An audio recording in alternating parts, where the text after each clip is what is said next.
در آموزش قبلی مقاومت کششی و همچنین مقاومت فشاری مورد انتظار رو برای دوبل ناودونی 120 و دوبل ناودونی 100 محاسبه کردیم. همچنین حالتهای بار و ترکیب بارها رو به برنامه معرفی کردیم. البته این حالتهای بار و ترکیب بارها رو در فایل اصلی ایجاد کردیم، به این دلیل که ما همیشه از این فایل اصلی در پروژه هامون استفاده بکنیم و نیازی نباشه که هر بار بیایم و ترکیب بارها و حالتهای بار رو به برنامه معرفی کنیم. یک فایل رو داریم به عنوان فایل اصلی، تمام ترکیب بارها رو در اون ایجاد کردیم و همیشه از اون فایل اصلی در پروژه ها استفاده می‌کنیم. و یک سیو از گرفتیم به نام SCBF که قرار کنترل های لرزه دهانه مهاربندی رو در این فایل انجام بدیم. در مرحله اول فرض می‌کنیم جهت زلزله در راستای وای باشه. بنابراین تمام مهاربندهای دوبل ناودونی 120 که تحت کشش قرار میگیرن رو انتخاب میکنیم، یعنی این 4 تا مهاربند.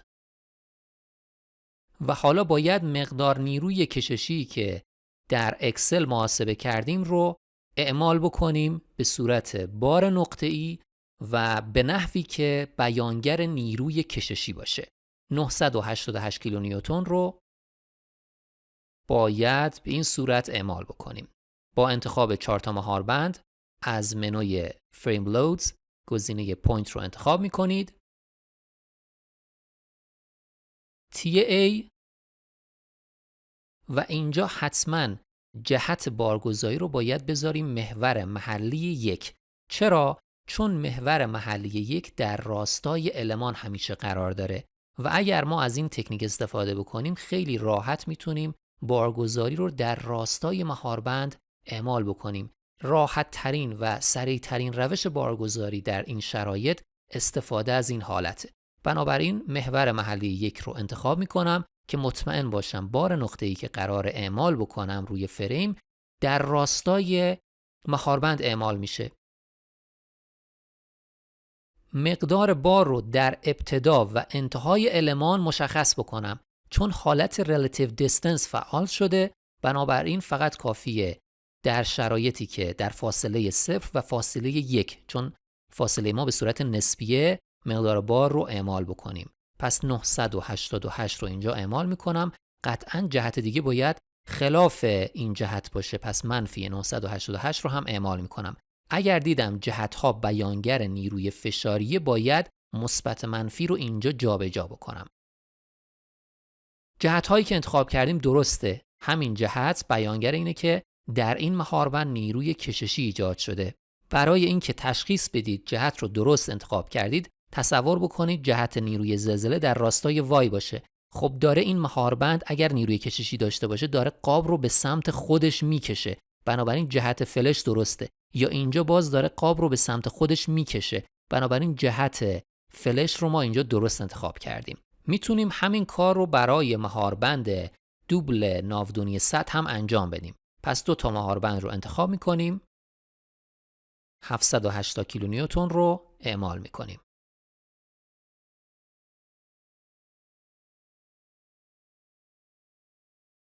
وقتی این مهاربندها تحت نیروی کششی قرار گرفتن، طبیعتاً سایر مهاربندها باید نیروی فشاری داشته باشن. بنابراین حالت بار CB رو انتخاب میکنم و این بار نیروی فشاری رو برای سایر مهاربندها اعمال میکنم. اول 2 تا UNP 120 رو انتخاب میکنم. 567 کیلونیوتن. اینجا دیگه باید منفی رو در نظر بگیریم که برعکس بشه، چون میدونستیم که نیروی کششی باید به صورت مثبت و منفی باشه. اینجا وقتی که فشاری اعمال میکنیم قطعاً باید اینجا منفی باشه و اینجا مثبت.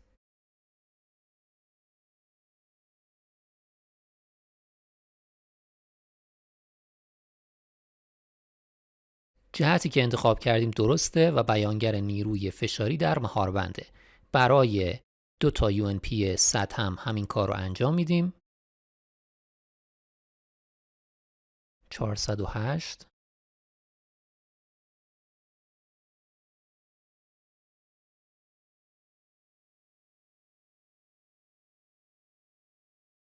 و این بار فرض میکنیم جهت زلزله در جهت منفی وای باشه. خب همین مهاربندهایی که نیروی فشاری داشتن در این مرحله باید نیروی کششی داشته باشن. پس این بار مجدد مهاربندهای 2 تا یو 120 رو انتخاب میکنم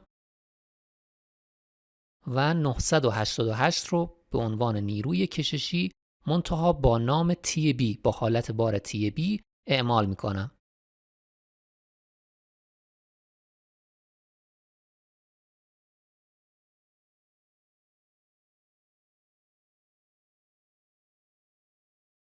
برای یو 100 هم به همین صورت 780.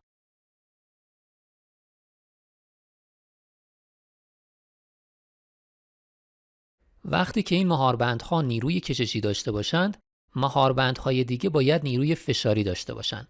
پس مهاربندهای 2 تا یو 120 رو انتخاب میکنم. حالت بار CA، مقدار بار 567 کیلو نیوتن.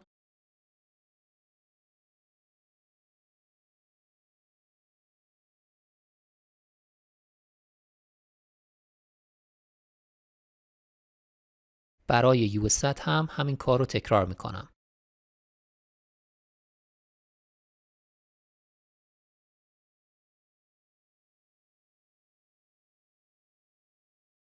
در این مرحله بارگذاری ما به اتمام رسید و ما به جای مهاربندها نیروی کششی و فشاری معادلشون رو روی قاب اعمال کردیم.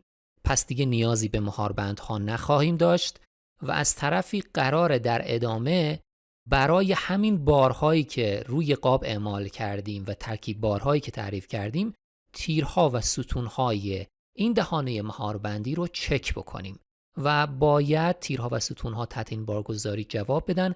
اگر جواب ندن میریم و مقاطع رو تغییر میدیم. پس متوجه شدیم که الان نیازی به مهاربندها نداریم و بار معادلشون رو اینجا در نظر گرفتیم. پس لازمه تمام مهاربندها رو انتخاب بکنیم و در منوی Assign فریم سختی محوری مهاربندها رو به شدت کاهش بدیم در حدی که انگار مهاربندی در قاب وجود نداره.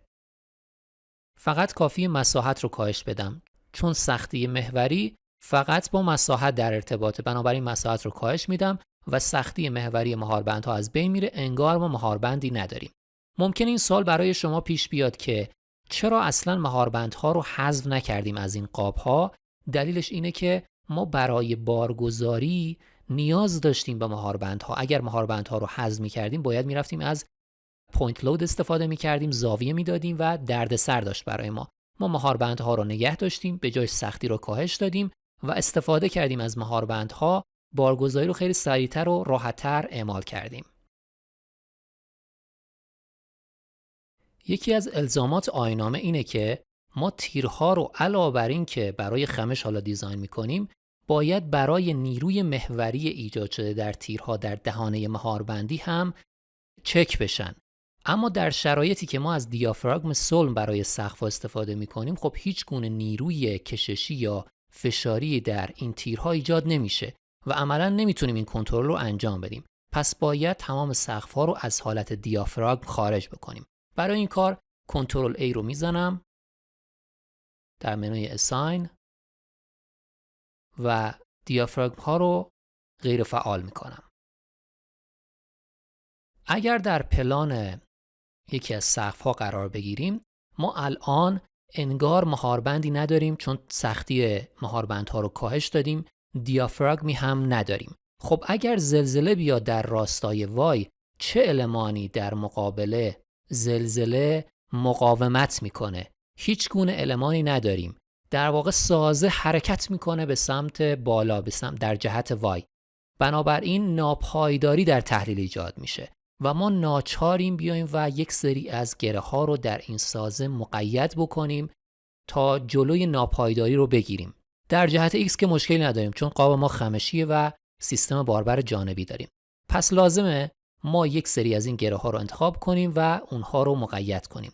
این نکته رو به خاطر داشته باشید، ما نباید در دهانه‌ای که مهاربند داریم گره ها رو مقید بکنیم، چون باعث میشه که روی نتایج تحلیل و طراحی در این دهانه تأثیرگذار باشه.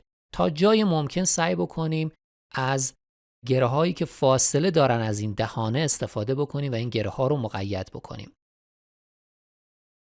حالت تمام طبقات رو انتخاب میکنم و دورترین گره ها رو انتخاب میکنم.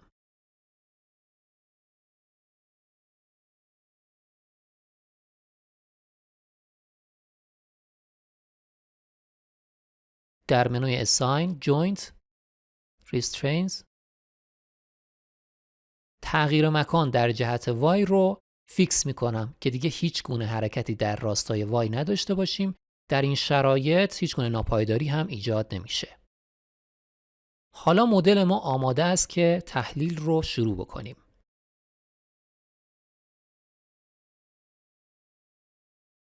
بعد از اتمام تحلیل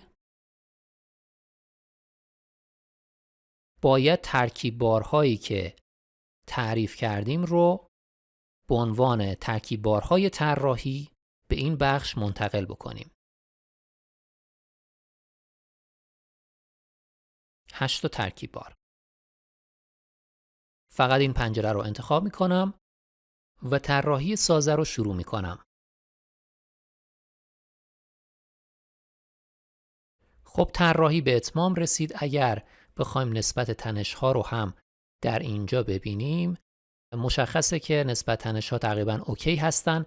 اگر در یکی از المان ها نسبت تنش ها بیشتر باشه شما هم اینجا میتونید رو تغییر بدید و چک بکنید و در نهایت همون مقطعی که اینجا اساین کردید رو باید در فایل اصلی یعنی فایل مین هم اعمال بکنید و به این صورت شما خیلی راحت میتونید کنترل لرزه مربوط به قابهای مهاربندی ویژه رو انجام بدید. در انتها یک نکته رو خدمتتون عرض بکنم.